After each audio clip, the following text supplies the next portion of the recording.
My name is Alexandra Bennett, though almost everyone calls me Alex. I'm 34 years old, and I work as an operations manager at a mid-sized consulting firm.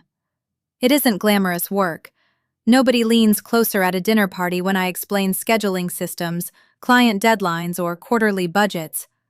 But it pays well, rewards discipline, and gives me the one thing I have always valued most: stability. For most of my life, I believed stability was something you offered the people you loved.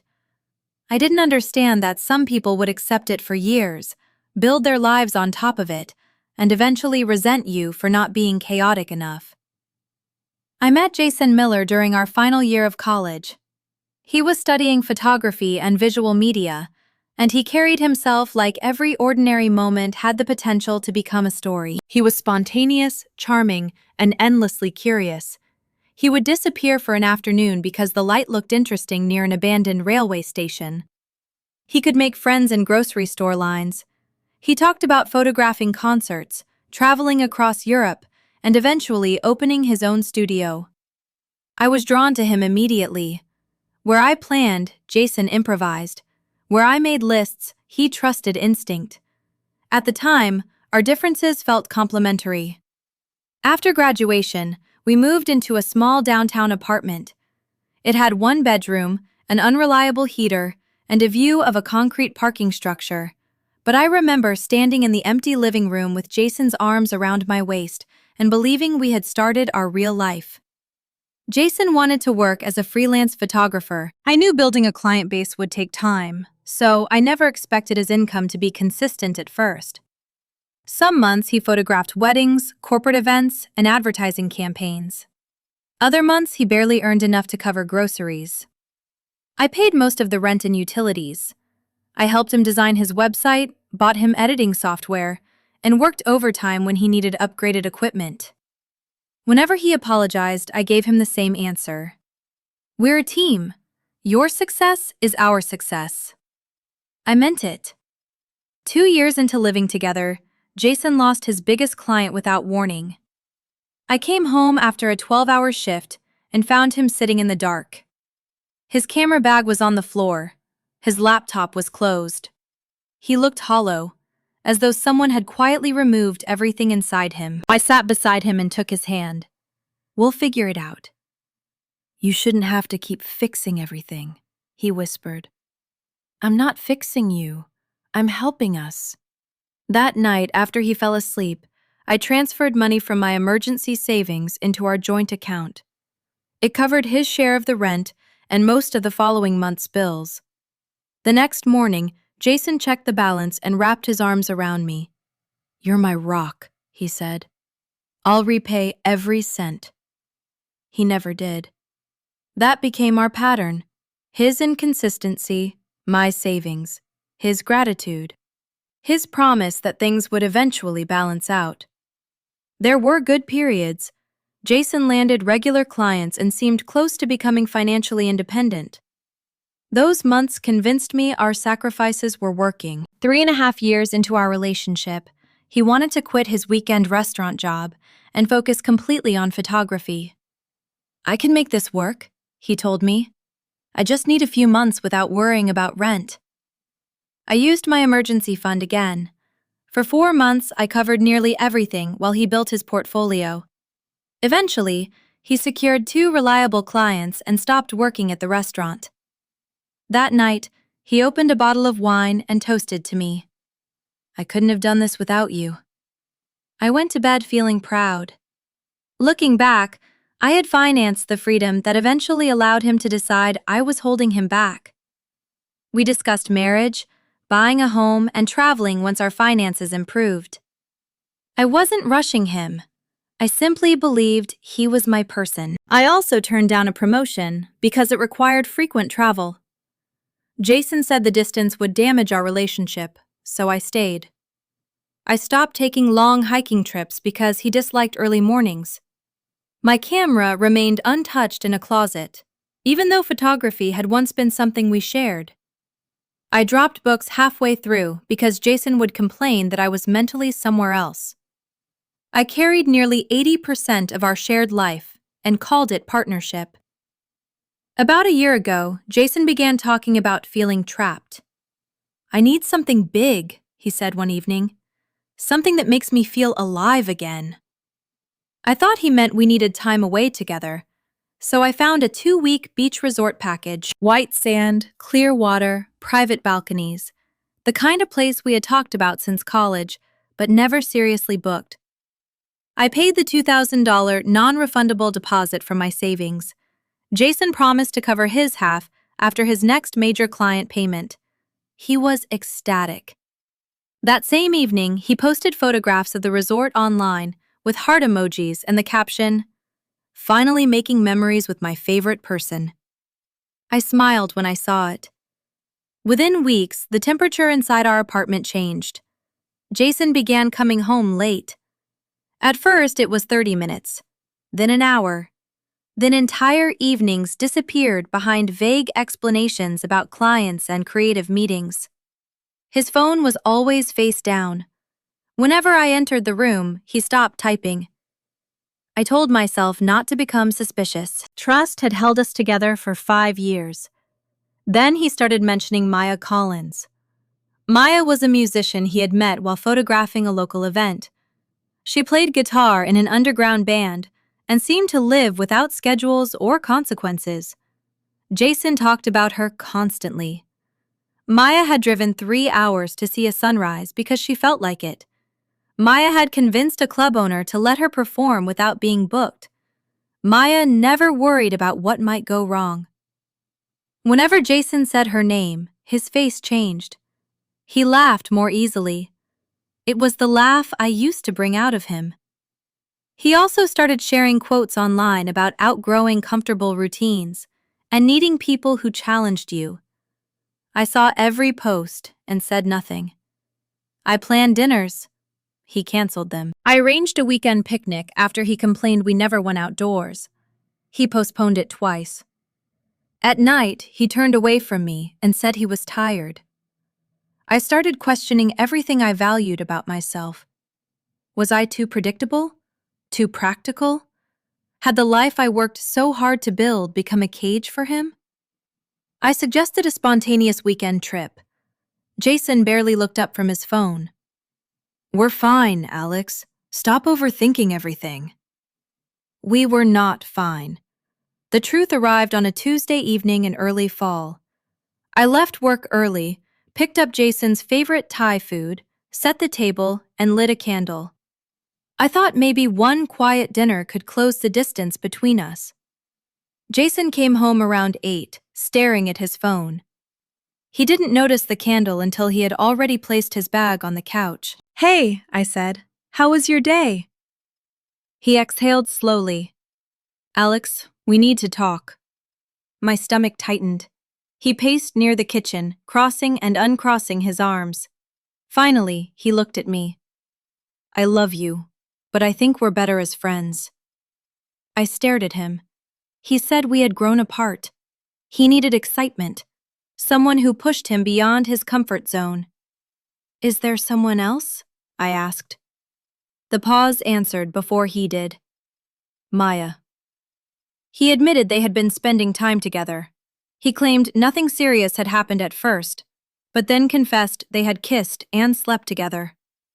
"She understands me," he said. "She makes me feel alive." "And I don't?" "With you, everything is planned. Work, dinner, sleep, repeat. You're always thinking 5 steps ahead." "I booked us a 2-week vacation." He rolled his eyes. "That's different. Even your spontaneity comes with spreadsheets." Then he said it wasn't really cheating because we had been living like roommates for months. According to him, I should have understood his cryptic posts. I should have noticed he needed more passion. I should have known that my stability was suffocating him. He was not merely ending our relationship. He was rewriting 5 years of it so that his betrayal looked like my failure. Then Jason sat across from me and said we should remain friends. "We have history," he said. "We don't need to make this ugly." I nodded slowly.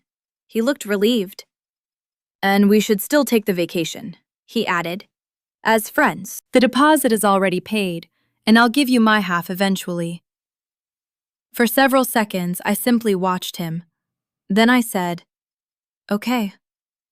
Jason blinked. "That's it?" "That's it." He frowned, almost disappointed. "This is exactly what I mean. No emotion, no fight. Maya would fight for someone she loved." "I do love you," I said. "I'm just not going to beg you to choose me." I walked into the bedroom and packed an overnight bag. When I returned, Jason was standing in the hallway. "You're seriously leaving?" I picked up my keys. "Friends don't live together." For the first time that evening, he looked uncertain. I opened the door and walked out before he could answer. Behind me, the apartment remained silent. 5 years of my life were inside those walls. But for the first time, none of them belonged to me anymore. That first night at Natalie's apartment was worse than I expected. Her couch was too narrow. The blanket smelled faintly like laundry detergent, and the streetlight outside her window cast a pale orange line across the ceiling. I lay awake beneath it, replaying 5 years in fragments. The emergency transfers, the overtime shifts, the promotion I had refused, the camera gathering dust in my closet. Every weekend I had kept open because Jason might want to do something. I thought about the Thai food growing cold on our table, while he explained that another woman made him feel alive. The betrayal hurt. But what hurt more was the way he had transformed my loyalty into evidence against me. I had spent years making sure he never had to panic about rent, groceries, or what would happen if a client disappeared. Now, according to him, that safety had made me boring. Natalie found me awake at 6 the next morning. She stood in the doorway holding 2 mugs of coffee and studied my face. "You didn't sleep." "Not much." She handed me one of the mugs and sat on the arm of the couch. "Are you going back?" "No." The answer came faster than I expected. Natalie nodded. "Good." She did not insult Jason or demand details. She simply told me I could stay as long as I needed. That quiet kindness saved me from making several terrible decisions. I took 3 days off work and handled everything practical. I contacted the landlord about removing myself from the lease. I transferred the utilities out of my name. I withdrew my share of the joint savings account and closed it before Jason could treat it like one more emergency fund. There was less money in the account than I expected. Several withdrawals had been made during the previous month. Small amounts at first, then larger ones. Restaurants, concert tickets, a boutique hotel charge from the weekend Jason claimed he had been photographing an event outside the city. I stared at the transaction until the letters blurred. Maya had not simply appeared at the end. He had been using our shared money to finance the affair, while I was saving for our vacation. I downloaded every statement and stored the copies in a private folder. Then I moved the remaining money into an account Jason could not access. I did not confront him. There was nothing left to discuss. Within 3 weeks, I found a 1-bedroom apartment near my office. It had large windows, pale wooden floors, and no memories inside it. I bought only what I needed: a bed, a table, 2 chairs. The second chair felt unnecessary at first, but I bought it anyway. The vacation deposit was still attached to my name. The remaining balance would not be due for another 2 months. Jason had never paid his half. I kept that information to myself. In the beginning, rebuilding felt less like freedom and more like withdrawal.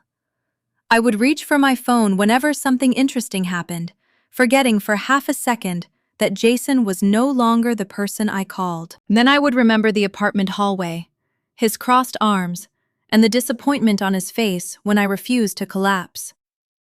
So I started calling myself back instead. I ran before work. At first, I could barely finish 2 miles without stopping. By the end of the month, I was running 5. I opened the camera bag I had neglected for almost 2 years and took it with me on a trail hike. I photographed fog moving through the trees and sunlight breaking across wet stone. Standing alone at the overlook, I realized I did not miss Jason. I missed the future I had invented around him. Those were not the same thing. Work changed too. Without Jason's emergencies consuming my evenings, I completed a major operations proposal that had been sitting unfinished for months. My director praised it during a team meeting and asked why I had not applied for a senior role that had recently opened. The old version of me would have considered Jason's schedule first. I submitted my application that afternoon. Around the same time, I met Daniel Harper at a professional networking event. He taught history at a private high school and had attended with one of my colleagues. He was calm, observant, and had a dry sense of humor that caught me off guard. When I told him I worked in operations, he did not call it boring. He said, "So you're the person everyone ignores until everything starts falling apart." I laughed harder than the joke deserved. We got coffee a week later. Then again. There was no pressure, no performance. Daniel had his own career, his own apartment, and his own plans. He did not need rescuing. He also liked hiking.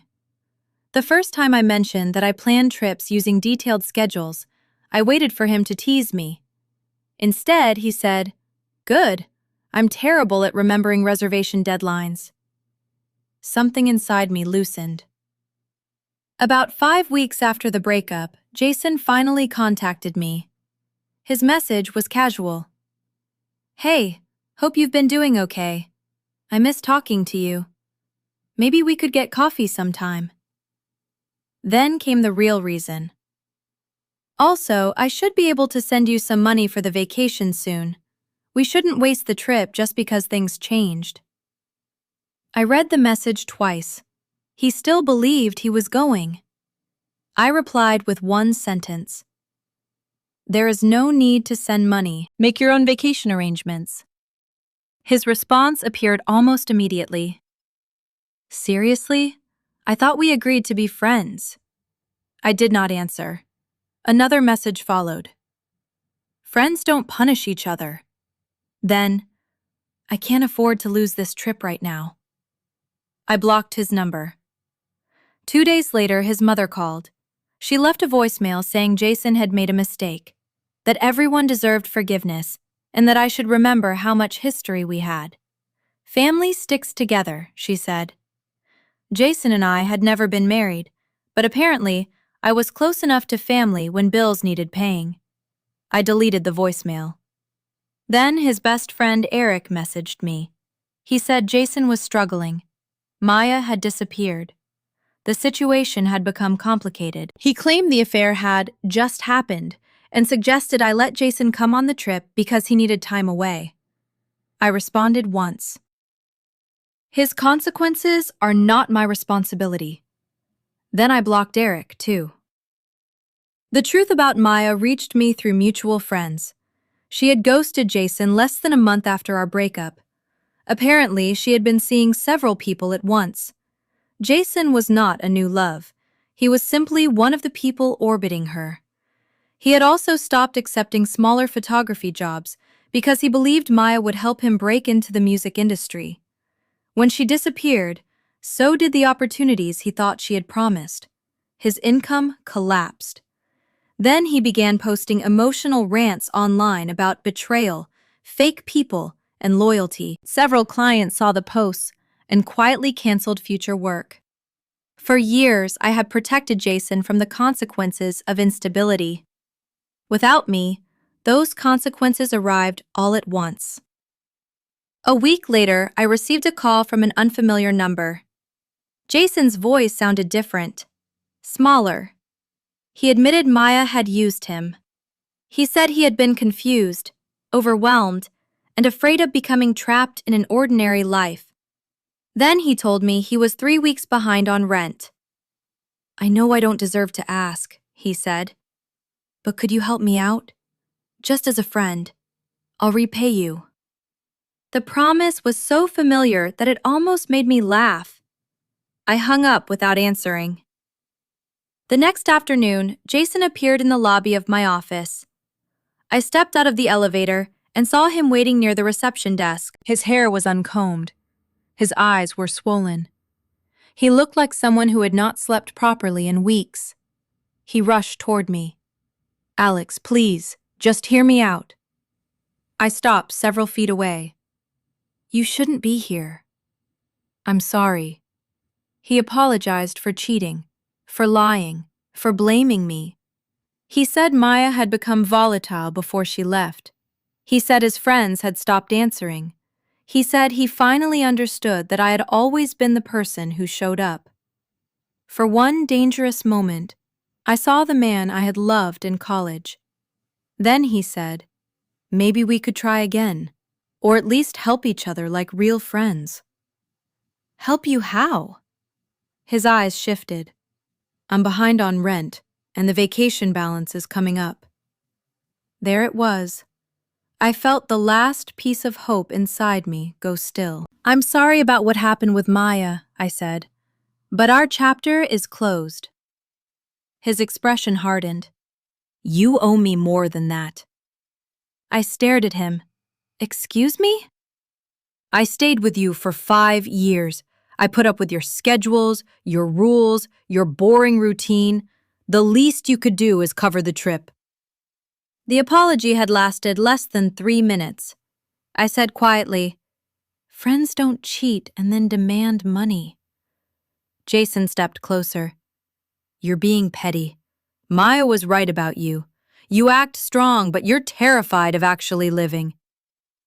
Security had started watching us. I looked at him one last time.